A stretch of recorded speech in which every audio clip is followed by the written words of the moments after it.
Sorry, but my boyfriend won't be available to review this episode along with me. But I can promise you one thing. I'ma try not to make it 20 minutes long as my Room for Ruby review is. Like, who wants to listen to me talk for 20 minutes straight? The review was longer than the damn episode.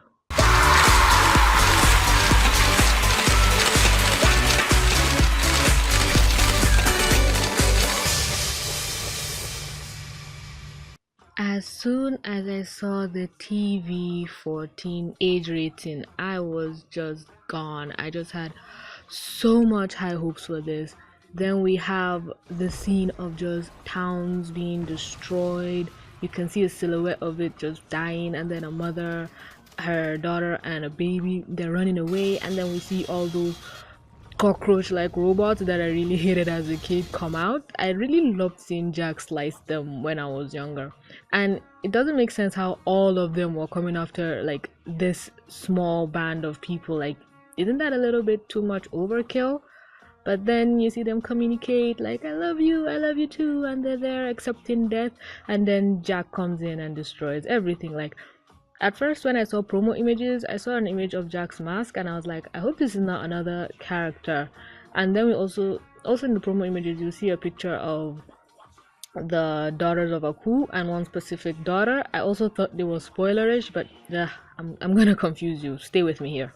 The beginning of the episode is kind of a nice homage to the original first episode, in the sense that when Jack came to, well, it wasn't the first episode, like the third, but when Jack first came to the future, he was helping dog-like creatures or aliens, and in this case he was also helping dog-like alien life forms from the robots. So it was a nice thing to actually see and understand.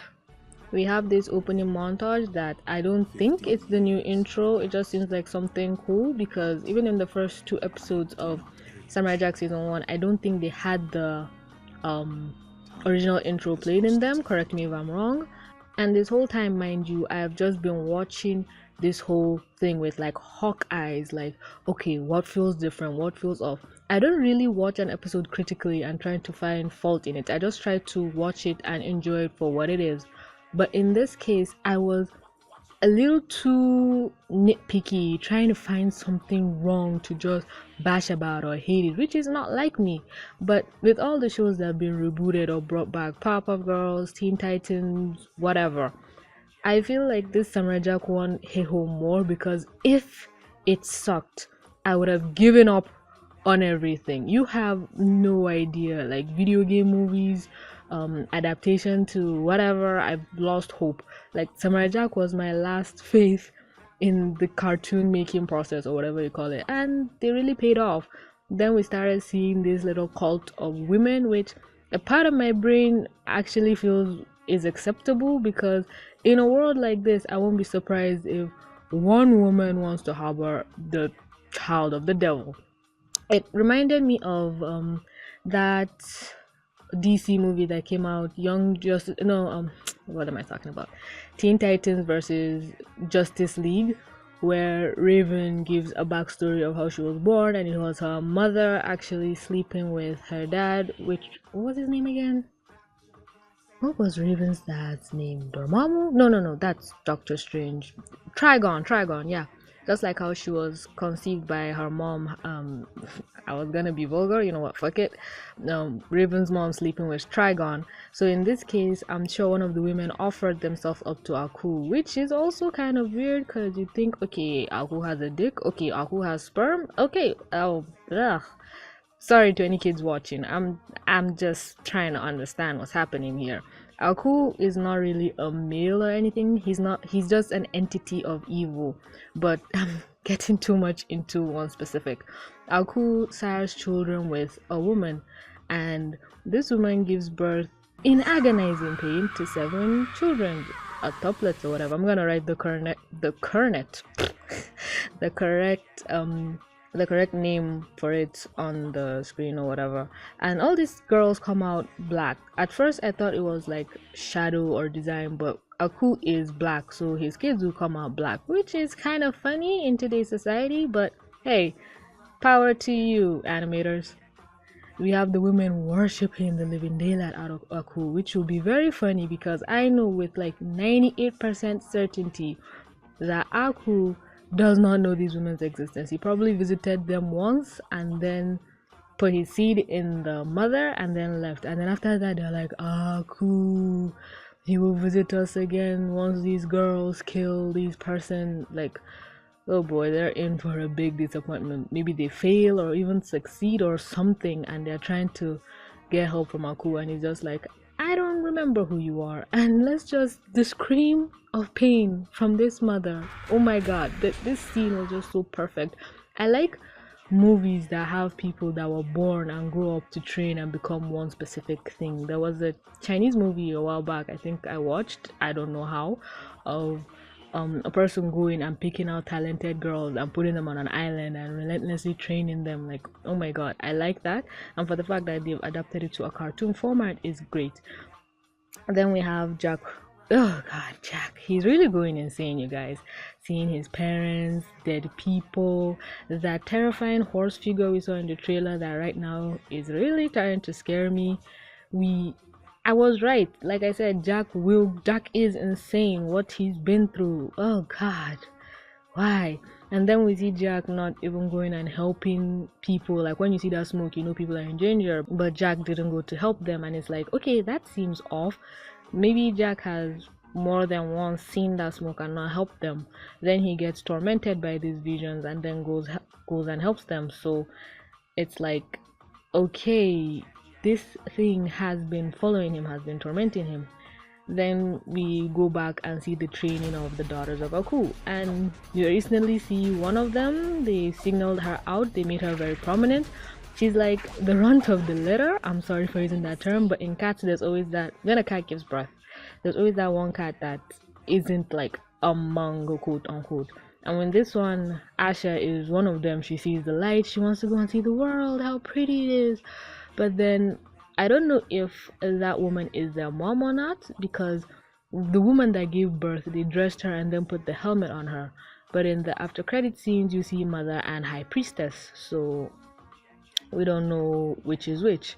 But anyway, Asha is looking at the world, how beautiful it is, and then this woman just comes and says, all of this is because of Aku, and Jack is trying to destroy that. And I'm like, that's a pretty good perspective of this cult devil woman. Like, these bitches actually think that Jack wants to destroy all of this, which is technically true, because if Jack kills Aku, all of this will cease to exist. They will cease to exist. So yeah, to them, Jack is the villain in this case. Okay, this review wants to dangerously become too long, so let me try and speed things up. Okay, we see them go through more training, we see them torture Asha a bit more, which is really sad, but she looks like she's the fighter, she's the survivor. And we see Jack go to the town, I guess, and it's destroyed, which is also something you need to think about. Like, a lot of people in this universe still live their normal day-to-day lives, but then a bounty hunter can come and destroy all of that. Some people can go a whole lifetime without even Aku affecting them, and other people are just unlucky to have Aku interfere with their lives and they will not enjoy it at all. And then Jack has this bounty hunter, you guys. Let's talk about him. I don't know what vibe he's putting out, if it's 70s or 60s, but I love the way he talked. He actually got me to laugh, which was a delight. And then we see Jack scowl, however you pronounce it in English. And one thing I also noticed was that Jack, whenever he's fighting these robots or bounty hunters, he always looks like this, but for some reason right now it looked, I was so much more aware of it. Like, okay, yeah, Jack's not finding this funny. Jack is no longer hopeful and optimistic. He's actually a dark person who doesn't care for this shit and just wants to kill you and move on. And plus the fact that he lost his sword and this guy was just jabbing at it. I think the reason why Jack broke his phone was because he didn't want Aku to know that he doesn't have his sword. Because if Aku knows that Jack doesn't have his sword, Jack is as good as dead. Like, he already lost purpose in life. Like, Jack doesn't even know what to do with himself anymore. And then we have the classic fight scene in Samurai Jack that we love so much. I think it was about like 3, 4, 5. I'm actually manually checking it. Like 5 minutes long. Oh my god, this was amazing. It was so cool, so well done, so well edited. The guy's power, his magic flute, It makes me, I forgot how magic actually exists in this universe. I feel like we see more of robot and tech that we forget that magic actually sub subtly exists. And he was actually, this is the first robot I think we've seen actually utilize it. And yeah, guys, this episode was just a return to form with like a cool, awesome modern boost to it. The animation, I don't know, I'm not really a critic. I think it looks the same, just more clear. And Jack also takes the robot's weapon. Like, Jack killing this robot was just one fell swoop. Like, I don't know if it's like a hint at how Jack is just so much better with a sword. I don't know. And then finally we go back to the daughters of Aku having their last lesson. Like, Asha is killing some people. Like, she is ruthless. I think she's the one that was actually talking to Jack, telling him, "Our destiny is your death." And no, I really have high hopes for her. I think she'll have like an arc where Jack will try and turn into the good. I pray a love story comes out of this. Like, what better way for this thing to end, for Jack to fall in love with the daughters of Aku? Someone who has his seed, people. Understand, this will make a great plot device. Or maybe she'll be the one Jack will kill. Who knows? I'll be sad about that, but who knows? And also, when they were given birth to, they were completely black, but as they grew up, you could see from their head down is completely black. Is that their skin, or are they wearing a full body suit? Because that was never explicitly explained. I won't be surprised if that is their body, since they are the daughters of Aku. And if Jack lets one of them live, he's still letting a portion of Aku live. Don't forget, in the very first episodes where all those gods were battling him, it was a little piece of Jack left that floated out into Jack. It was a little piece of Aku left that floated out into space that became this thing that ruined everybody. Makes you wonder what would happen if all of it was left. So these girls now, one of them living, is still a little bit portion, a little bit of him continuing to live. So does Jack have to kill all of them? Maybe. I don't know where I got this from. I don't know if it was from a Cartoon Universe video. I think it was, where Michael was explaining that the creators of the show said that the last episode of Samurai Jack is gonna be a tearjerker, and I'm like, oh please no. Is it gonna be where Jack doesn't go back to the past and he tries to be okay and live with the current future? Is it gonna be that he has to kill one of these girls? Is he gonna die? What's gonna happen? Please don't play with my emotions. The engine of Gravity Falls still has me broken inside. Do not do this to me, please. Again, one more shout out to this awesome robot character. He was the bomb. He was a breath of fresh air. I just want to briefly touch up on the the entity that Jack is seeing. Like, we don't know what it is yet, but my 2 cents on the matter is it's either death coming after Jack because he's lived so long, or it's either a future representation of what Jack will become, and Jack just doesn't know that yet. And then there's also the aspect of the fact that Jack said that Aku has destroyed all the ways back. Does that mean Aku also went to that Guardian guy and destroyed his own portal? Because if that's the case, then there is really no way back unless Jack creates his own portal, which would actually be a good thing. I would like to see how that is, or how that will be developed. But if the Guardian's portal still manages to be hidden, that means Jack will go back, because he did say his time is not right. But the Guardian never said that Jack will go through his specific portal, but he also didn't say he wouldn't. And with the way we see Jack in his vision could be the vision of this death thing Jack is seeing, I don't know.